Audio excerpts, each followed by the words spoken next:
even what they call, they're not vice presidents, they're called officers. Oh, so there's no. So they are basically like the number two to whoever won. Yes, Nancy said, take any like title you wanted to apologize. She's like, I'll just make something up. Honestly, we should do that. I think I figured out the last two, like. Will it be on? Yeah. I will be actually. There's a. Oh, yeah. Also, I lost my freshman. It's a piece show.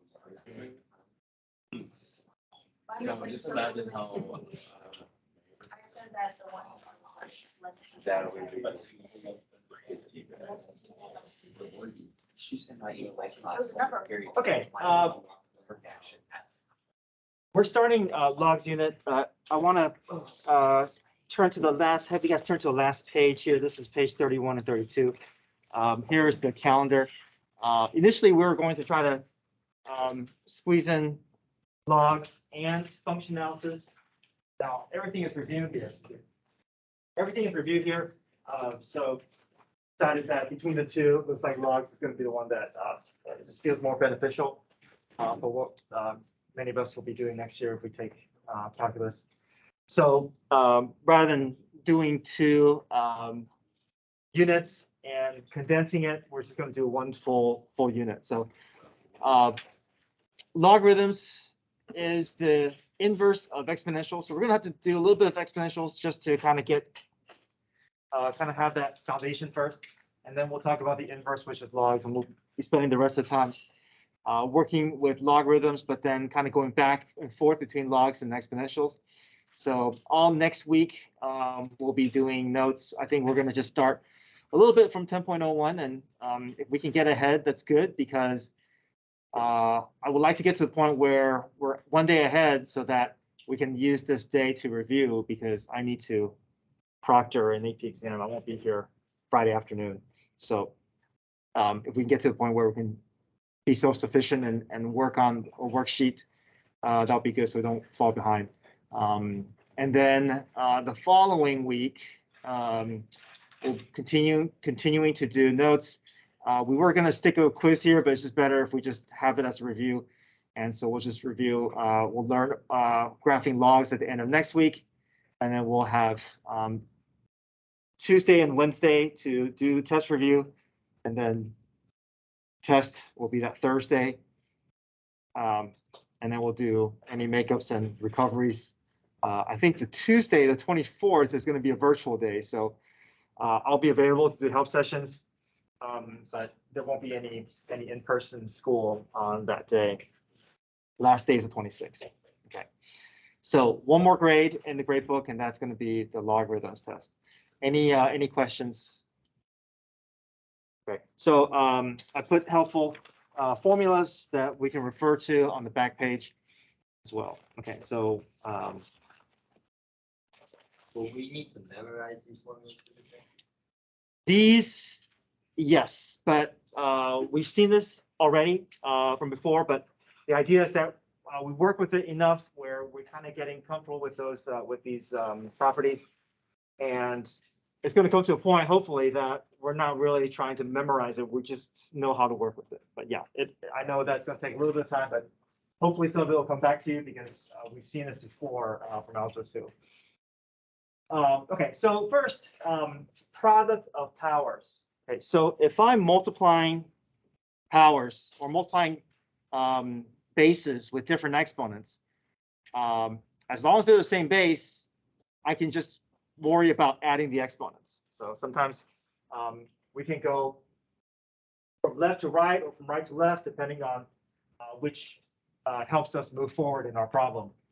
But it's just nice to know that property. If I'm multiplying bases, if I'm multiplying the same bases, I'm going to end up adding the exponents together. I want to point out something that a lot of students do, which is not correct. If I multiply bases with exponents, it's not the same thing as writing the exponent, the base ones, and multiplying the exponents. Okay, so this is not a correct property, but this is something that a lot of students it's easy to fall into this trap and apply it this way. Second, quotient of properties, quotient of powers. This says that if I am dividing bases, I can subtract the exponents. Okay. Next is power of a product. I can think of it as distributing. So that n can distribute through the parentheses and make it x to the n times y to the n. So if I say it as a distributive property, it feels a bit more familiar because we're used to distributive property. But here's the danger. The danger is that this does not work. If it's x plus y to the n, we can't distribute that n through and make it x to the n plus y to the n. It's part of it, but we will have to fully expand it. But a lot of students feel like, well, if I can do this, why can I not do this? But it's not the same thing. Anytime there's a plus or minus involved, it kind of messes up a lot of properties. A lot of properties that are nice, multiplication doesn't quite work with addition involved. Okay, power of a quotient. Basically, same thing, distributive property. X, y to the n, I can distribute the n through and make it x to the n over y to the n. Power of a power. So if I have exponents that are directly next to each other, where it's not separated by a base, then yes, then I can multiply those together. I can x to the m to the n can be written as x to the m times n. So this works for this, but we can't do it with this. Okay, if it's x to the n times x to the n, we gotta add the exponents. We can't just multiply it. Okay, negative exponents. This is useful as well. Anytime I have a negative exponent, I can resolve that negative exponent by pushing the base back to the denominator. So the way that if I want to get rid of negative exponent, I just take whatever base that exponent is touching and flip it to the other side. So if I flip the x to the denominator, I can convert that exponent back to a positive. Okay. So it's nice to know that property depending on where you want your base to be. You can, that gives us flexibility. You can put your base anywhere above or below as long as you're adjusting the exponent. Okay, next up, zero exponent. So zero exponent says if I raise anything to the zero power, it's equaling to 1. Okay, it could be 2 to the 0, it could be e to the 0, it could be 10 to the 0. Anything to the 0 power does not equal to 0, it equals to 1. And finally, rational exponent. If I have something in rational form,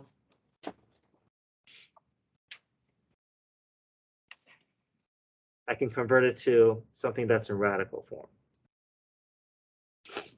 Okay, the numerator of the exponent is going to go to the right of the variable, and then the denominator of the exponent is going to go as a root. So for instance, if I had x to the 4/3, I can rewrite that as the cube root of x to the 4th.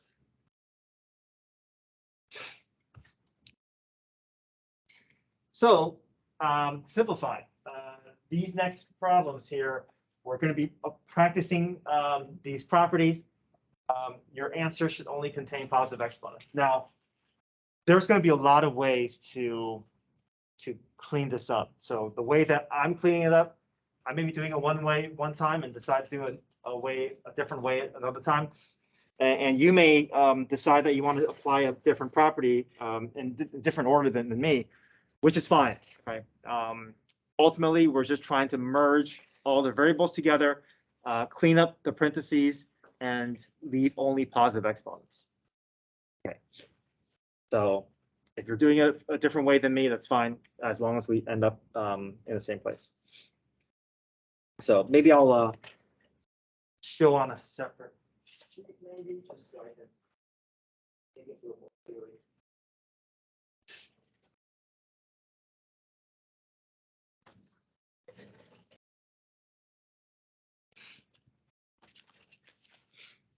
Okay, so number 1.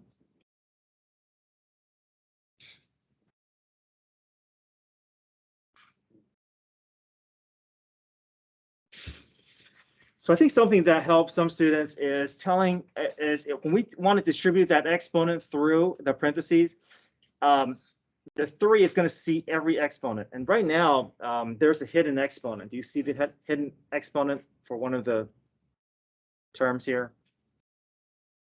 that 4, right? That 4 is raised to the first power. So if you see a hidden exponent, it's good to put a 1 there as a reminder that, okay, if I want to distribute any exponent through, it's the exponent that's going to be working with the exponent. So if I distribute through, I can multiply that 3 to every exponent.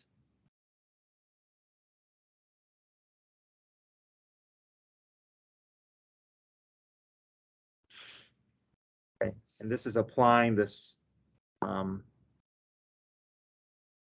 power of a power. Okay, 4 cubed, you can rewrite that as 64, and then we can resolve the negative exponent by pushing that b to the denominator.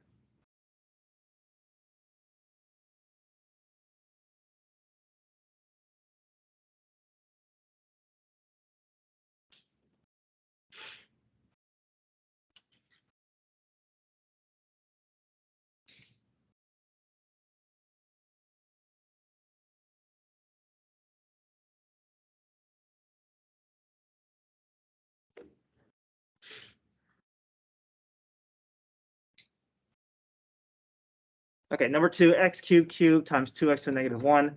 I know I can resolve the first portion here. The 3 and 3 can go together, make it 9.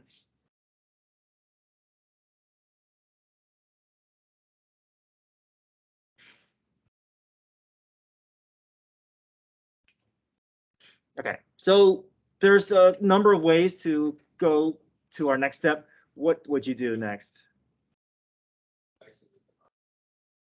Okay, I'm glad you said that because it's something that a lot of students can make a mistake with. So you're partially right, but can both the 2 and the x go to the denominator?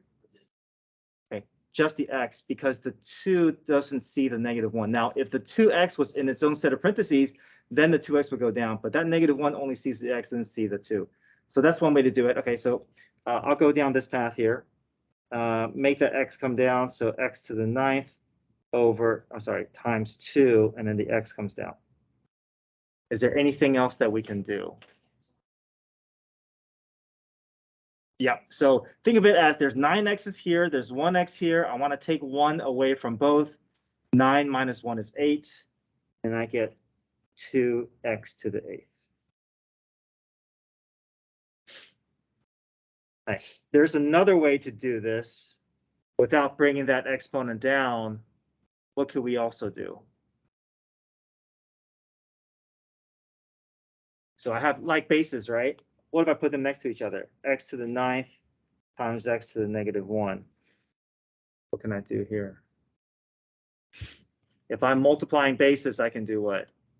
Add, yeah, so 9 minus 1 is 8, so that also works. So just want to show that, there's a lot of different ways to go about the problem because, there's multiple properties that you can use at any point in time, potentially. Okay, so number 3.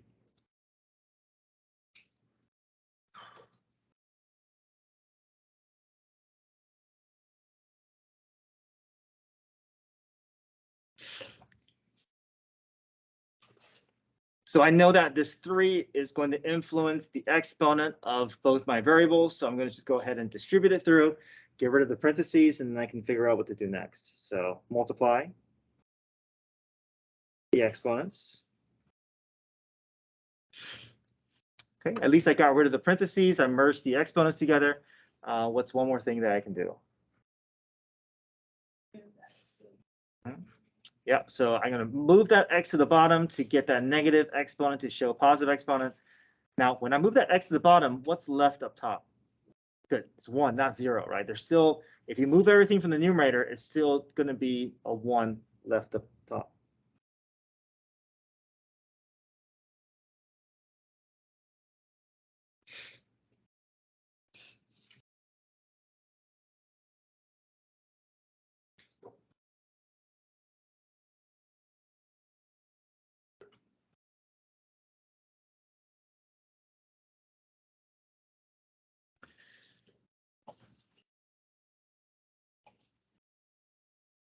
Okay. Personally, I like to if I'm trying to merge things together, I like to show all the hidden exponents. just so that I'm not accidentally canceling things out that I'm not supposed to. What's the hidden exponent that you see? A to the first, okay. So what we can do is we know that these exponents can work with each other, or you can think of it this way. There's 4 A's up here. There's 1 A down here. If I take away one from both, yep, or you think of it as 4 minus 1, which is 3. Okay, there's 5 B's down here. There's 2 B's up here. If I take away 2, good. I can do 2 minus 5, which is B to the negative 3, and then bring it back down. Or I could do it this way, saying, okay, there's 5 here, there's 2 here. If I take away 2, there's 3 down here, and I can just go from here to here. But again, multiple ways to the answer. You don't have to follow one way or the other, just as long as you're following the rules as you work your way through. So if that was like a question on the quiz, we could just go from the perspective. Yeah, you can go from here to here if you just realize it's canceling out, or you bring it up to the top and go one step further. Yeah, there's no right or wrong way as long as you're following the rules. All right, number 5.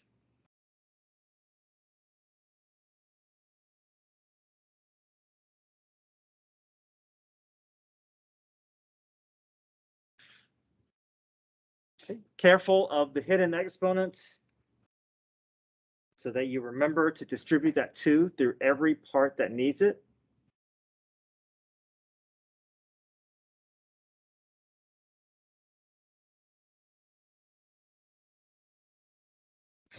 What's z going to become?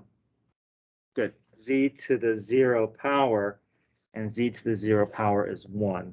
So the z is not going to cancel out, but there's no z's up in the bottom.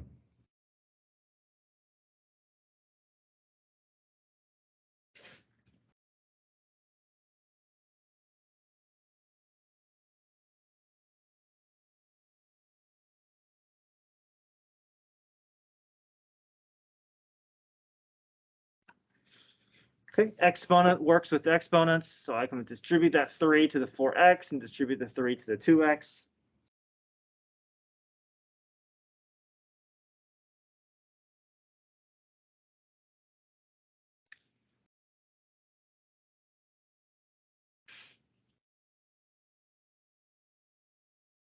Okay. Once you have like bases, you can think of it as subtracting exponents, or you can bring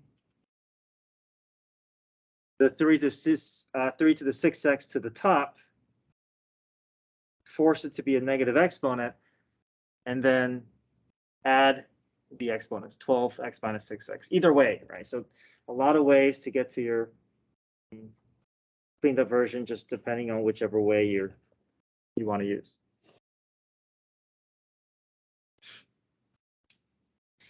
Okay, any questions so far? Okay.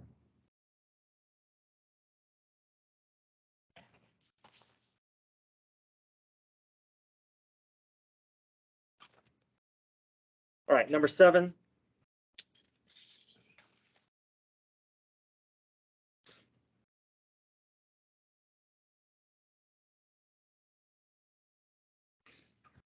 This is asking just to clean things up here. I can resolve that negative exponent by pushing the 2 to the denominator.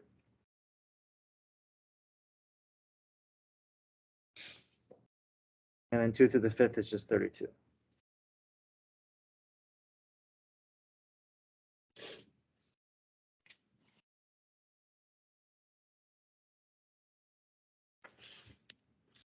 Okay, 36 to the 1/2. I can make it a radical form to make it easier. So this is really square root. There's a hidden 2 here, but for square roots, we don't put any number here. Raised to the first power. Right, the denominator is going to go to the left of the number of the base, and the numerator is going to go to the right of the base. Okay, so square root of 36 is just 6.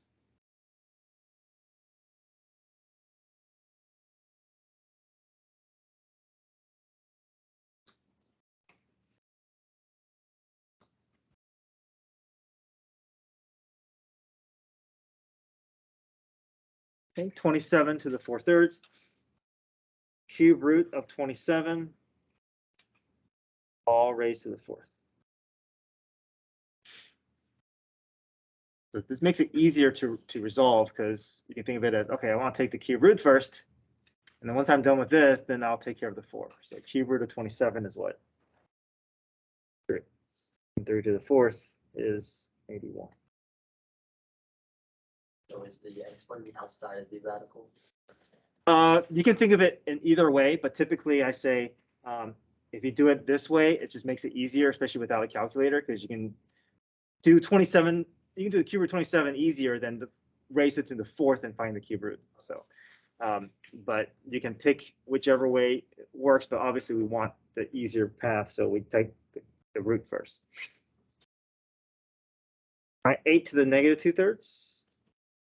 So when I see this, I'm thinking, all right, it's a lot easier to work with this if I don't have to stare at a negative exponent. So I'm just going to go ahead and resolve that, bring the 8 down to the denominator, and then I'll continue on. Okay. So that 3 tells me it's a cube root. That 2 means I'm squaring it. So I'm going to take the cube root first, and then I'll worry about squaring it. Okay. What's cube root of 8? 2. And 2 squared is 4. 1/4.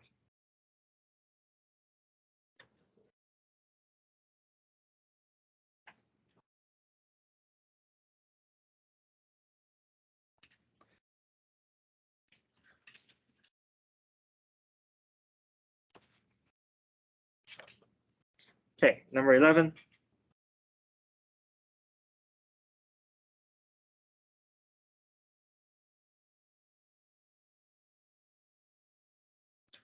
Okay, so there's another property I want to kind of talk about is this. If I have a to the m is equal to a to the n, meaning that if my bases match, then I can simply remove the bases and just set the exponents equal to each other. So that's the strategy here. It's like, how do we solve this messy problem? Well, they both have the same base.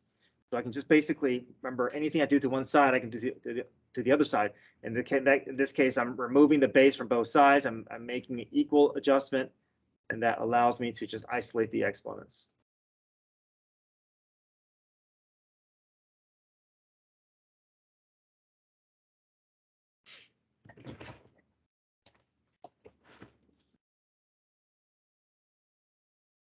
Okay, so now an easier equation to solve now. So I'll merge the x's together, subtract 2x from both sides, subtract 3 from both sides, divide both sides by 2.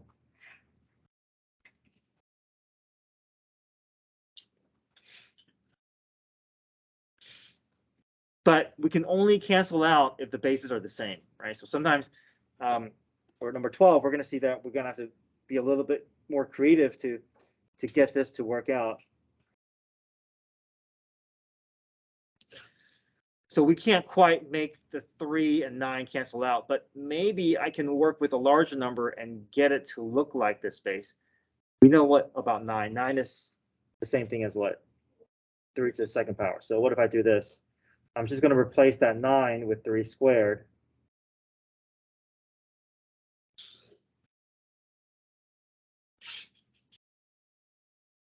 Yeah. So 9 gets replaced with 3. I'm making this, because 9 is 3 squared. We haven't changed anything, but we have made it easier to see what our next step is. And what I can do now is, well, I can get the base to cancel out, but I can also understand that the 2 is going to end up distributing through the x minus 2. Let me write this in a different form. Let me make this 3 to the x is equal to 3 to the 2.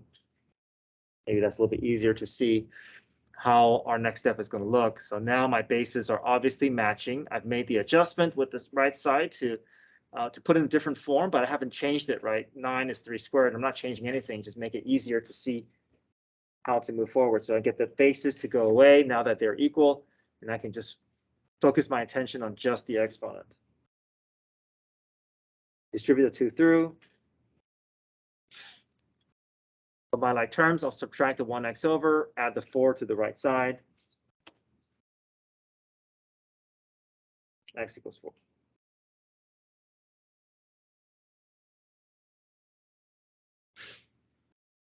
Okay, last one, number 13. We'll pick up the rest on Monday. Okay, you guys want to try this one? It'll feel like number 12.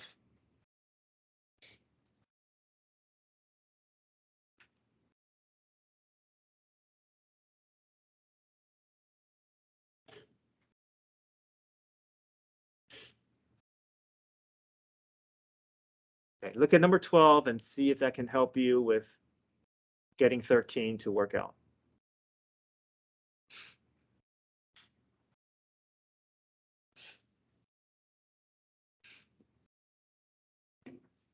Okay, the hint is work with this 25 here.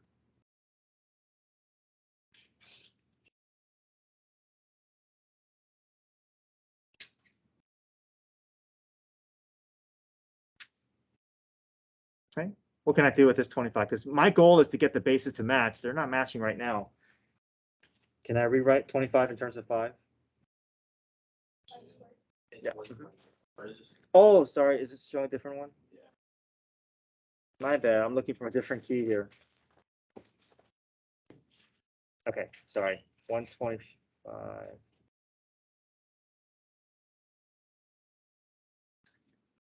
Okay, my bad. Let me change it to match yours.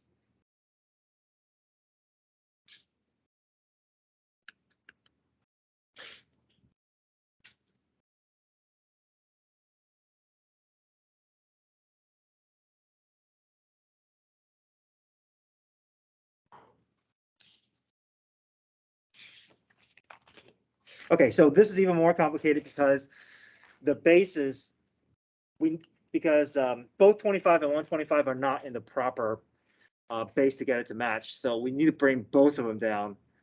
What's the base that both of these can share? 5. Okay, so I need to rewrite this 25 as what? 5 to the second. And the 125 can be written as 5 to the third.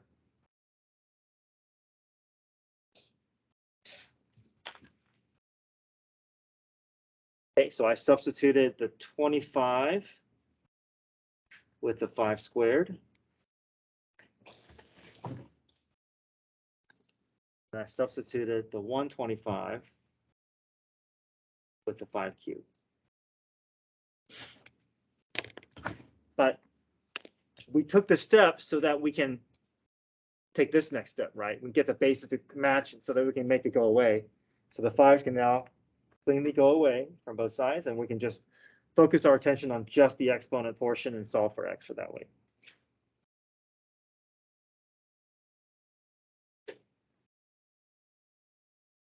Okay, distribute the 2 through.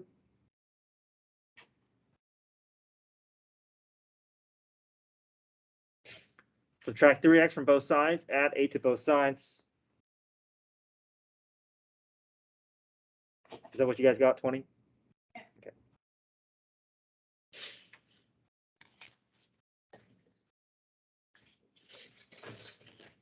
Okay, so let me just come around and check page 2. We'll finish up exponents on Monday, but I'd like to get ahead, so we're going to see if we can start 10.02 on Monday as well.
She must be like,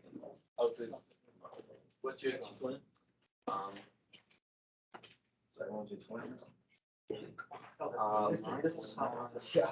Did the 1990 or 1900, 2001. So I. Outside technology.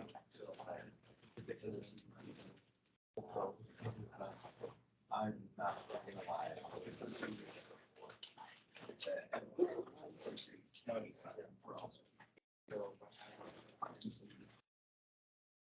Yeah, this is absolutely. Yeah, I don't think so. I think that's peaceful. Oh.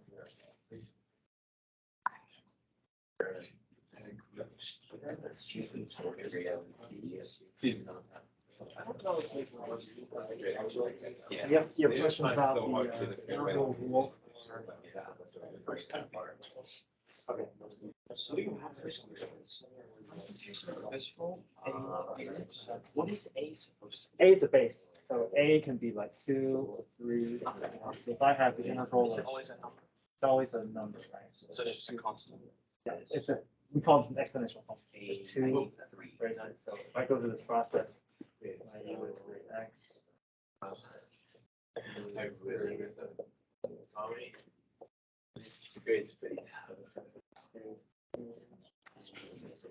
Push the 1/3 out front. And now it's by the rule. It says This is just you, right? 1 over I x plus you. times a to u. And replace the u back in terms of the variable. And for E. I see. That's right. Can't you, the problem just has keys, can't you just copy the problem, or do you still have to use your substitution or? You have to use substitution because unless it's e to the x, if it's e to the x, then you don't worry about it. It's gonna be like that. They can just But turn E to plus and they E to plus. well, if you go through your substitution, the leftover is not gonna be 4x, it'll be 1/4. But I guess if you have an easy enough problem, you understand that process. Just know that this is going to produce 1/4. If that's the case, then you can write it as 1/4. As long as you keep track of the leftover, then yes, you can. Basically, it's the same with the use substitution having a little bit left over. How do you memorize the first trig functions? Because I don't see like a good pattern. You don't see a good pattern. Okay, so They all have U prime. yeah, they all have u prime, but you know that arc sine, arc cosine are basically the same. Yeah. That.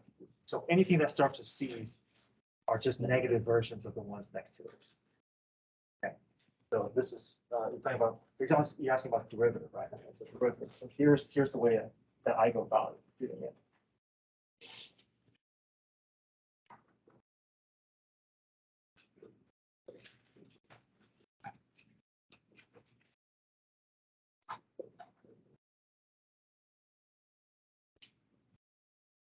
So like you said, all the numerators have u prime, that's good. Makes it easy, the more patterns that we can see. And all the denominators have what? They have U squared or. Yeah, U And squared what? And 1. Okay, let's start with the easiest one. Arctangent is the easiest one. There's no square roots, there's no absolute value, there's no minus sign. It's just simply 1 plus u squared. What's confusing is arcsecant and arcsine. They look so similar. They both have square roots, but it's like they look so similar to each other. So I'm going to start with arcsecant. This is the messiest looking one, because I know that there's this absolute value u that's sitting out here, and the square root. Now, what I do know to make it easier for me is I know that my u's are next to each other for arcsecant. They're next to each other, so that helps me remember. Okay. I know I got to do u squared in 1, it's going to be u squared, but instead of plus 1, it's going to be a minus 1. Right? So if I can do this, then it's easier for me to figure this out. Because I know that this is going to be similar, but it's going to be a little bit different. That makes sense. Arc sine, I guess arc secant. The ones that have the square root. 1 minus u squared with the square root not do anything. And just make it 1 times u. Here's the thing though. You gotta be careful with that minus sign. If I have square root of u squared x squared, then yeah, the square root can cancel out and I'm just left with 2x. If I have square root of 1 minus u squared, that minus is preventing me from canceling things out. Anything with the addition and subtraction just forces things to be more complicated. One minus u squared as a whole. Yeah. 1/2. That's right. That's 1 minus u squared. Can't just cancel this out. That minus sign prevents us from doing The A and inverse trig conversion, is that just a constant? it. That's right. A is always the constant and u is always the variable.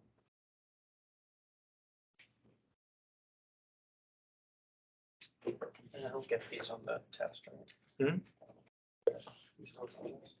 But they're basically working backwards. There's that little bit of a pattern here.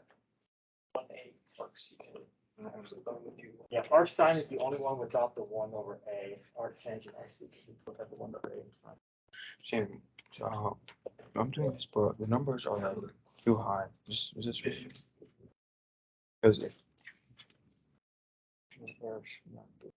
this is not the margin error, but it says this is the mean, so it would be x bar. Okay, so if this was x bar and all that, then how do I find this if I don't have the margin of error? Because you know how in order to find standard deviation, like kind of like this problem Yeah, you got algebraically come, you cross multiply and With- solve for with this. All right, but then what would I set the equation equal to if I have all these except that? So it'll be like this, except there's nothing on the other side. Well, you know the minimum and the maximum, so you just do one part of it. This was where's the minimum? It's just That's minimum. That's maximum. This? That's Oh, the these- whole this is the whole thing. That's the Okay. whole interval.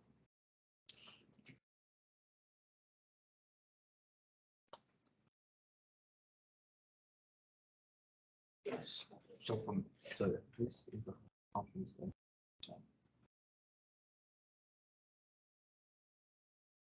Let's subtract something.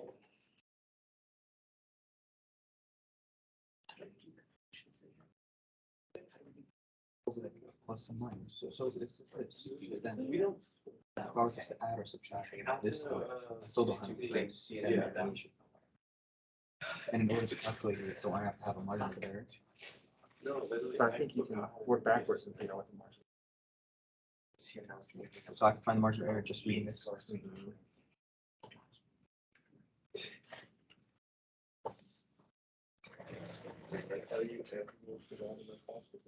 Is it 95? Show your work. And I'll give you credit for what you do.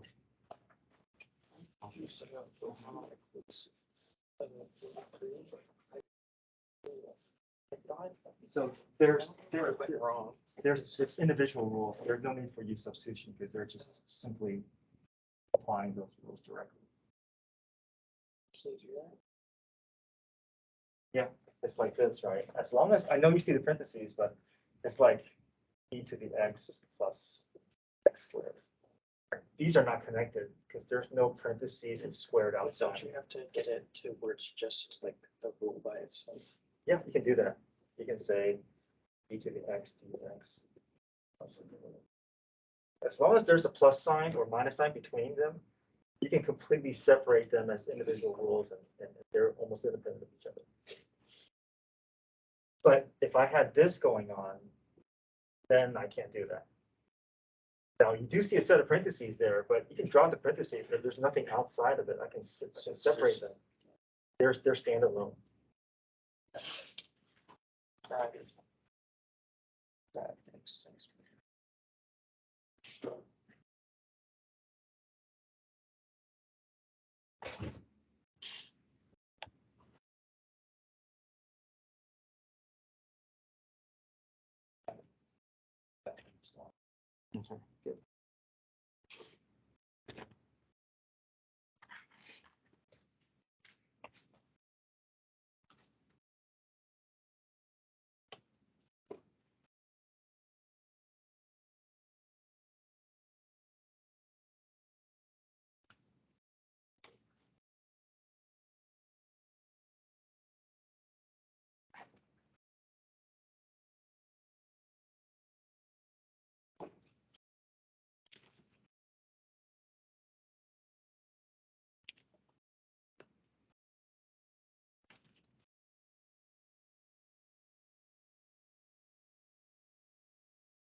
So I gotta go to U substitution. I gotta do U for just the one half. After you distribute. Once I expand everything through, you see how these are all standalone terms. U substitution for that, integral for that, and then the one becomes x. So they're all standalone. So you can get each of it as. E to the x is e to the x. If e to the 2x, I gotta go to U substitution. And that's going to produce the one half. It's 2x. And that's the one half. It's kind of like chain rule, but then with like backwards. So there's always the flip version. Separated. Yeah, that's right. You can separate as long as if you see parentheses in a way, but there's nothing outside of it, you can just completely remove it that way. And if there's something outside, you can just distribute You it. can just distribute and then it. do it. Or it ends up, or it could end up being a messier use substitution problem that you got to go through. But yeah, but you always try to expand first if I don't possible. have a specific example of this, but if you're doing a problem that requires substitution, what's a good way to figure out what you need for use substitution? So I can't figure that out without just kind of going through it in my head, trying to figure out if it Yeah, cancels out. typically, exactly. Yeah, that's a good strategy. It is a good bit of a guessing check because every problem is going to be a little different. But my strategy is look for a set of parentheses. Right? Like you said, it's not going to be perfect. Not every parentheses is going to be the U value. Or you want to pick the more complicated portion of the problem. So I had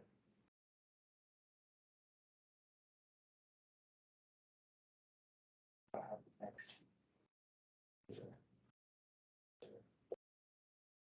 My U value there will be exponent because I can imagine this working out, canceling out, looking like. But it's not always going to be that. What if it was to the X? What would you do with the X in the top one? This right here? This will work itself out. You'd have- You got 4x, and that 4x is going to take care of that. So it is just kind of a guessing check. It is guess and check and seeing what works out. If I had this.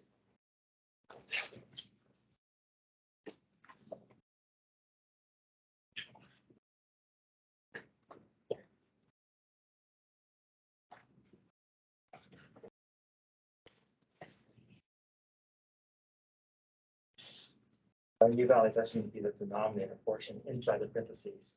So I go through substitution, the derivative will cancel this out. Thank you.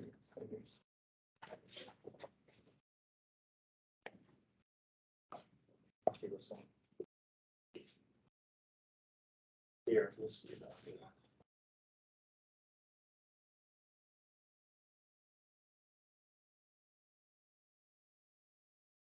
The derivative of e to the u is e to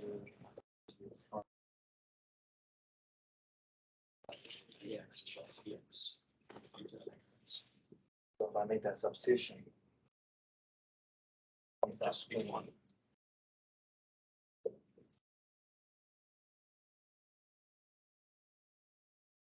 Cancels out, So you I'm get left 1 over u squared. which is a lot easier to work with, but this is. That is the natural log. Natural log is only used in the first power. Gotta bring it up. Force it to go through the power rule.